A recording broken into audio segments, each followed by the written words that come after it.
they know how to remove them, and they continue watching those unnecessary stuff in their lives.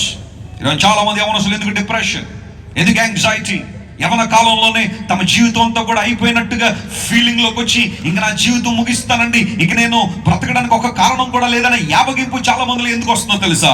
చూడకూడని దృశ్యాలు వారు చూడడం ద్వారా వారి మతి చెడిపోతుందని బైబిల్లో రాయబడింది.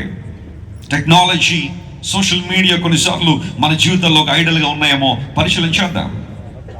And the relationships and people, మానవ బంధాలు, మనుషులతో అనుబంధాలు, స్నేహాలు, ప్రేమలు, ఇవి కొంతమందికి విగ్రహాలుగా మారిపోతాయి.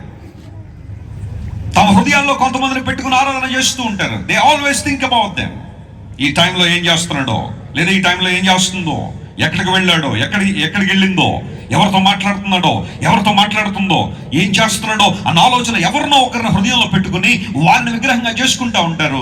ఒక పాయింట్కి వచ్చిన తర్వాత వాళ్ళు చెప్పే మాట ఏంటి తెలుసా? నువ్వు లేకపోతే నేను ఉండలేను.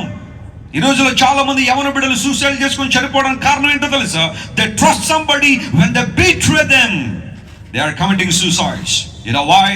They treat relationships and people as their idols in their lives. Modern day idols ఇవన్నీ కూడా హృదయాల్లో ఎవరెవరినో పెట్టుకుని తమ జీవితాల్లో ముందుకెళ్ళాలని ఆలోచన. సరైన విధానంలో నీ జీవితంలో ఉండకపోతే ఏదో ఒక రోజు నీ జీవితంలో ఒక యావగింపు వస్తుందేమో.